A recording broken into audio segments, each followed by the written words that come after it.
Hey, what's up? NES&Up here again with a little video about this little game you've probably been seeing floating around the internet called To Yomi. Just making a quick little video about my opinion on it. And right off the bat, I'm just going to start off by saying this. The game is amazing, and especially for a $20 indie game. Just hold on, stop. You need to play this game like right now. And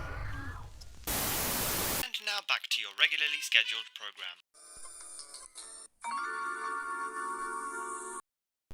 So I'm going to keep this review spoiler free because I really think you should experience everything for yourself. This game is really special. It's just a total work of art. It's a love letter to Akira Kurosawa. I hope I pronounced that right. I won't lie, I'm not familiar with his movies. The only one I know was Seven Samurai. I've seen that only once in my life. But from my knowledge, this is heavily inspired by it. On the other hand, for me, I feel as if this game is a mix of Soul of the Samurai, Neo, a little bit of Inside, and Onimusha. No, not that Onimusha. No, not that one either. Yes, this one. And with that mix, I mean visually, because it's full of beautifully shot locations and cinematic camera angles that just leave you carefully checking out every single detail. It's just full of details. Lots of attention went to even the smallest of things. One time had me amazed of how great it looked when a wooden gate burned slowly and you could just see the embers eating away at the wood. So my tip is don't forget to explore the scenery with your eyes most of the time. Now, with that being said, let's get right into gameplay. Now, I want to say that the gameplay isn't necessarily groundbreaking, but it isn't bad either. It's just everything we already know. It has a typical block and parry system, which works most of the time, and you're going to want to get used to playing defense, so take what your sensei says at the start and roll with it to the very end.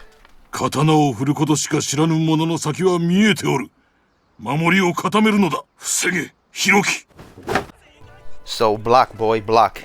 Towards the end, you're going to come across some annoying segments, and blocking is your best friend, honestly. You also get your standard combos that you've seen in other hack and slash games, many of which are unlocked by progressing through the story and exploring.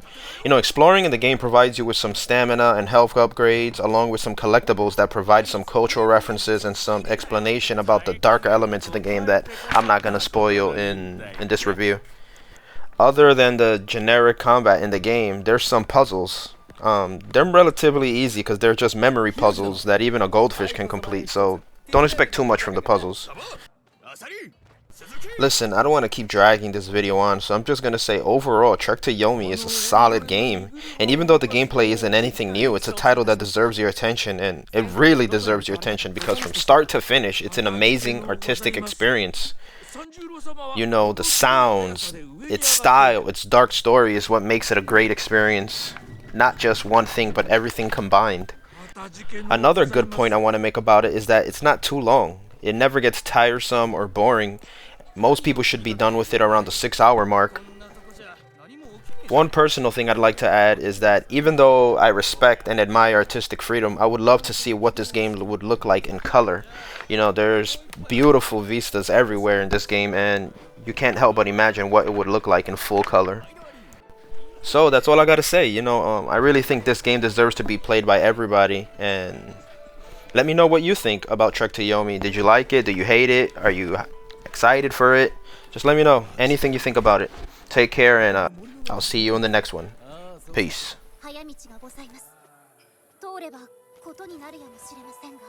されどお咎めになる先生もここにはおりません。それほど厳しい父ではありません。